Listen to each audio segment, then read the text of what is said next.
Bonjour mes petits malins et bienvenue sur Passion Chocolatée. Effectivement, et oui, il n'y a pas eu de tirage de tarot, c'est tout à fait normal. Disons que j'ai eu une migraine et je ne pouvais pas, le faire. Donc, ici, ils me disent, une journée entière après être parti de la maison Aoi, je me dirige vers le bureau d'édition sans rentrer et me concentre sur mon travail. Mais les événements de la veille me restent en travers de la gorge. Tu es dans mon chemin, hein? J'ai réfléchi, les larmes montent et tente de les retenir. Je pense à faire vraiment de mon mieux. Ces émotions insurmontables remplissent ma poitrine même après une nuit de sommeil. J'imagine que je devrais aller me coucher. Je regarde l'horloge au mur. J'avais promis à Jean de ne plus partir sans rien dire. Et me voilà rompant ma promesse et partant toute une journée sans les contacter. C'est trop tard pour regretter. Je m'excuserai plus tard. Non, je devrais rentrer. Mais alors qu'il disait avoir besoin de moi, il me dit ça. Je ne comprends pas, Jean. Si ça le gêne que je sois là, je ne peux pas rentrer. J'imagine que je devrais appeler Buki et demander une autre journée pour faire du rangement dans mes sentiments. Soupirant, je regarde mon bureau. J'entends le son de quelqu'un entrant dans le bureau. Oh, tu es là, Luna? Oh, Yuri. Ouais, c'est quoi cette tête? C'est si sombre qu'on dirait un fantôme. Un fantôme semble vide. Quelque chose est arrivé. Oui, en quelque sorte. Yuri s'assoit à côté de moi. Parle-moi, dis-moi ce que tu as sur le cœur. Merci. Je commence à lui expliquer ce qu'il s'est passé entre Jean et moi. Et c'est arrivé, je vois, c'est pour ça que tu es parti et est venu ici.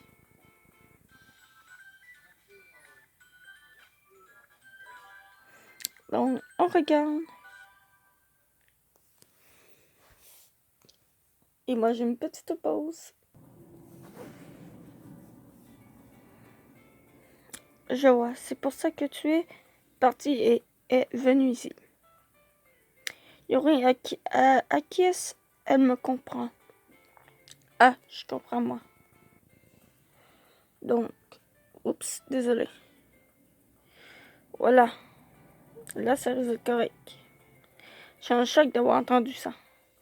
Tu le penses aussi, je ne sais plus quoi faire. Les hommes sont des enfants, pourquoi sont-ils comme ça? Il s'intéresse à toi. Si tu es proche, il ne pourra plus se concentrer sur son travail. Même si c'est son frère, il ne se sent pas en sécurité de te voir parler à un autre homme. Ce serait plus simple de lui dire franchement. Oui, je pense la tête sur les mots de Yuri.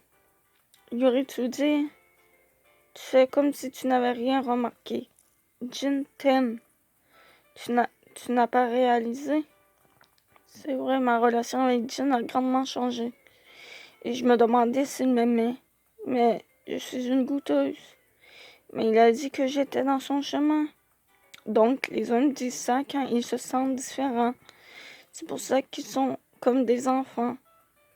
Et que ressens-tu pour lui? De l'amour, de la haine? Je réfléchis à nouveau. Mon cœur se met à battre rapidement dès que Jin m'approche. Quand il a besoin de moi, cela me rend heureuse. Je veux passer plus de temps avec lui. J'ai des sentiments pour Jin. Je le savais. Pourquoi ne rentres-tu pas? Je ne peux pas. Pourquoi? J'ai peur d'avoir tort. Et s'il pense vraiment que je suis une jeune, je devrais y repenser. J'imagine que oui. Yuri regarde ailleurs, semble réaliser quelque chose. Et ton téléphone sonne? Hein? Oh, oui, je l'avais mis en silencieux. Je sors mon téléphone de mon sac. 18 appels manqués. Je roule l'historique en panique, le nom inscrit. Jean, cet appel vocaux tous provenant de Jean. J'appuie sur le bouton pour écouter les messages. Où es-tu? Rappelle-moi. Ah ben ça... Donc, épisode 19 et 30. Appels vocaux. Oh, désolé, mais vous allez voir, tous provenant de Jean. Où es-tu? Rappelle-moi. Tu reviens aujourd'hui? J'aimerais te voir y parler. Où es-tu? Rappelle. La voix de Jean semble inquiète et différente d'habitude. Même Jean peut parler de cette façon. J'écoute tous les messages. Yuri se met à parler. Il semble inquiet, non? Dépêche-toi de le rappeler. Oui, je veux, mais je n'ai pas le courage. J'observe l'écran et s'éclaire à nouveau. C'est Jean. Timing parfait, parle-lui. Yuri rassemble les documents et les place dans son sac. Je te laisse, j'ai un rapport à faire. J'espère obtenir de bonnes nouvelles de toi. Mon téléphone ne cesse de vibrer. Je regarde Yuri partir. Je prends une grande inspiration, puis décroche doucement. Allô? Où es-tu? Je suis au bureau d'édition. Au bureau d'édition? J'arrive, attends-moi à l'entrée. Hein? Attends, tu arrives? J'ai fini à peine de parler que le téléphone sonne. Il l'a raccroché. Écoute quand on te parle. Je regarde mon téléphone et soupire. Un instant passe. Jean m'appelle de nouveau. Je me dirige devant l'entrée du bureau sans répondre. Il est là. J'aperçois Jean scannant les environs, le téléphone en main. Ah oui.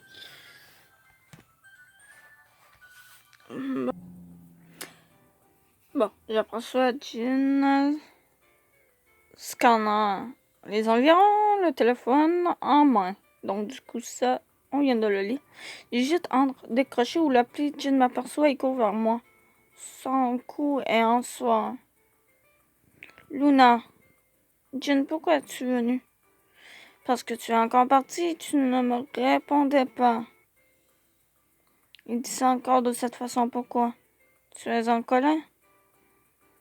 Je ne comprends pas. Dis quelque chose. Que devrais-je dire?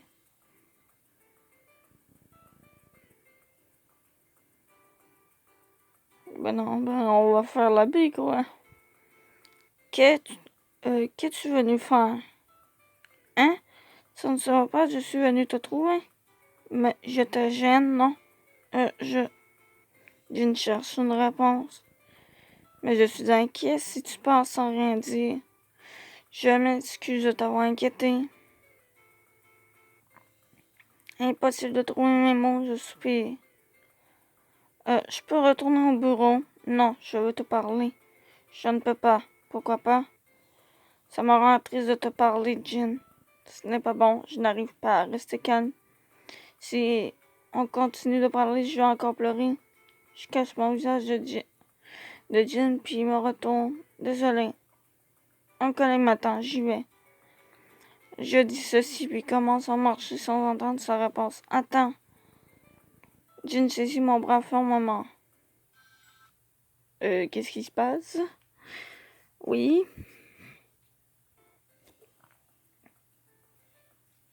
Donc, il nous a dit attends. Jean saisit mon bras fermement. Oui, c'est ça, il l'a dit. On l'a vu tout à l'heure. Laisse-moi. Je secoue la main de Jean de toutes mes forces.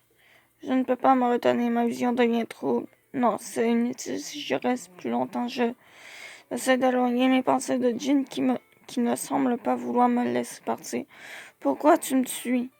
Tu l'as dit, je suis dans ton chemin. Non, Luna.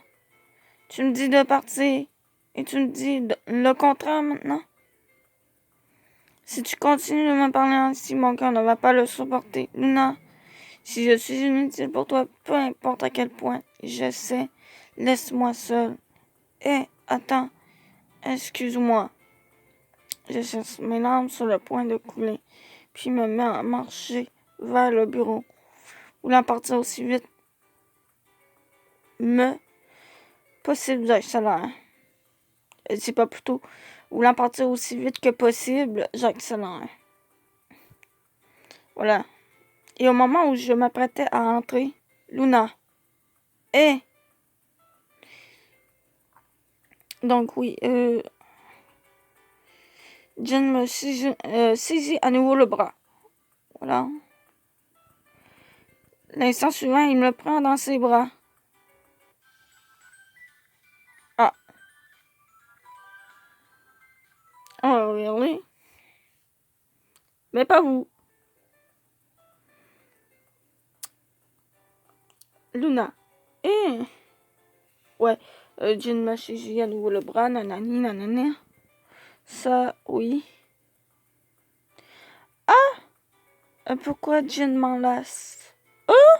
Mais c'est... Mais c'est une illustration. Je te dis de ne pas partir. Écoute ce que j'ai à te dire, je t'en prie. Jin inspire puis chuchote. Tu n'es parti qu'une journée. Une seule journée. Et je n'ai pas pu le supporter. Tu peux l'imaginer, je ne peux me concentrer au travail. Ne me fais pas me sentir anxieux. La voix de Jin semble trembler. Chose que je n'ai pas faite, hein. Bien entendu. À chaque mot de Jin, mon cœur se met à battre de plus en plus vite. Jin, je suis désolée pour hier. Vous voir Ibuki et toi, vous annoncer m'a fait souffrir et je ne pouvais pas le supporter. C'était, je sais, Ibuki m'a raconté. À ce moment, je n'arrivais pas à me contrôler, à contrôler ma rage et mes sentiments. Je suis vraiment désolée, Jin. Mais juste de penser à Ibuki qui t'approche, je n'arrive pas à me concentrer. Il me sert de plus en plus fort. Il me sert de plus en plus fort contre lui. Je sens le pouls de Jin s'accélérer dans mon dos. Quand j'y repense, la raison pour laquelle j'ai fait de toi ma goûteuse, c'est parce que je veux que personne ne t'éloigne de moi, Luna. Hein? Je ne peux pas le dire clairement si ces sentiments sont de l'amour ou non. Donc, ce n'est peut-être pas juste de dire ça, mais je veux que tu me promettes une chose. Laquelle, mon cœur excellent, n'a part nulle part. Je veux que tu restes avec moi et seulement moi. Ce n'est pas juste, Jin. J'ai besoin de toi. On dit comme ça. J'ai l'impression que c'est la première fois que Jin m'a dit ce qu'il ressentait pour moi. Je suis si heureuse que des larmes différentes sont sur le point de couler. Désolée, je n'arrive pas à m'exprimer correctement. Non, ce n'est rien, c'est plus qu'il n'en faut, hein?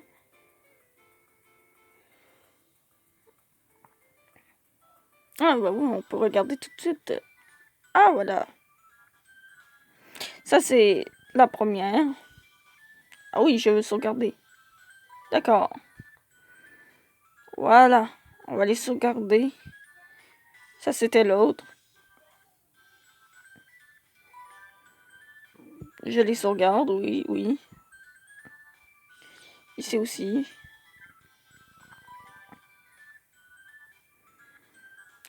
Par contre, la plus belle des quatre pour le moment, pour moi, c'est elle. Bref. On retourne au début. Non, merci. Fous-moi la paix. Et voilà. Nous sommes assez vus les illustrations. Merci de m'avoir parlé. Je comprends pas comment mon téléphone... Oui, bon. Je regarde Jin dans les yeux, m'éloignant un peu de lui. Je reviens à l'écran sur le champ. Je dis, laisse-moi revenir. Je me cours et attends un soupir de soulagement. Allons-y. D'accord. Je lève la tête et souris. Je t'ai encore fait pleurer. Ah, mais c'est de la joie. Jin essuie mes larmes avec son doigt. Si tu restes avec moi, tu risques de pleurer encore. Mais tu m'as demandé de ne plus partir. C'est vrai, je vais devoir y faire quelque chose. Jin murmure tendrement. Je veux que tu sois à mes côtés. Je travaillerai dur pour que tu ailles bien. Jin, tapote ma tête gentiment. J'aime ça, hein? Tes mains sont grandes et chaudes. C'est apaisant. Je vois. Si tu aimes ça, je le ferai autant que tu le voudras. Il me caresse la tête, mélangeant mes cheveux. Hé, Jin! On rentre. Après ça, je saisis rapidement mon sac dans le bureau, puis retourne à l'écran avec Jin. Nos mains se rejoignent naturellement. Ok.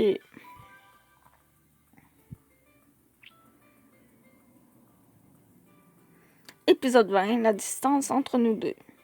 La nuit suivante, Jin continue de préparer des chocolats pour la finale de la compétition. Je reste derrière Jin, le regardant préparer la ganache. Ça devrait aller pour l'instant. Jin trempe son doigt dans la ganache tout prête, puis goûte. Luna goûte aussi.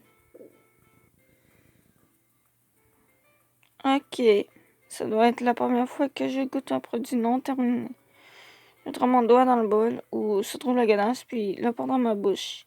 Délicieux. La texture est fine, ça fond sous la langue. Ouais, j'aurais dit que le goût n'était pas si mal. Mais je pense partir sur un pudding au chocolat pour la finale. Oh, je vois. C'est du pudding au chocolat. Je vais préparer les bonbons qui iront avec. Tu peux que la ganache ira avec le pudding. C'était pas français, me semble ça. Si le chocolat de cette ganache accompagne le pudding au chocolat, tu devrais faire en sorte que le pudding soit plus doux. Dans ce cas, le chocolat sera trop riche. Si tu rends la douceur un peu plus subtile, ça devrait équilibrer. Mais si je rends la douceur plus subtile, on ne sentira aucun goût après avoir mélangé le pudding. Je vois. La douceur du pudding le camouflera. Oui, je ne sais pas trop. D'une surprise semblant hésita. L'amertume n'est pas bonne non plus. Des bonbons ou du lait non plus. Ah, je sais. Dans ce cas, et si tu ajoutais de la liqueur aigre-douce? Aigre-douce, oui. En faisant ça, ça améliorera la richesse du pudding et la fraîcheur du chocolat. Les deux saveurs seront présentes. Jin acquiesce comme s'il avait déjà tout saisi. Je vois, c'est exact. Et tu... Cassis? What? Ou bien ça m'a l'air bien. Bien, je vais essayer.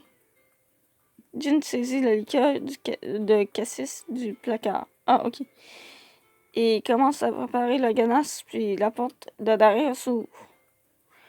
Vous travaillez dur tous les deux? Jun, oulala. Oui, Jun, ça va?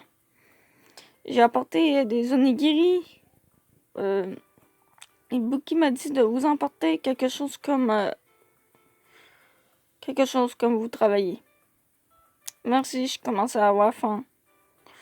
On remerciera Ibuki plus tard. Celui-là a la bonnette et celui-ci au thon. Sur ce, je retourne dans ma chambre. Bonne nuit. Merci pour tout. Bonne nuit. Il nous fait signe de la main, puis par la porte de derrière. Jin pose la liqueur sur la table et me regarde. C'est... Non, merci, tu veux bien arrêter de me mettre ceci, merci.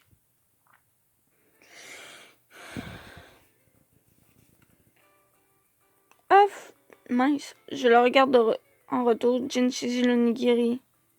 Je préfère le thon. C'était donc ça. J'aime le thon aussi.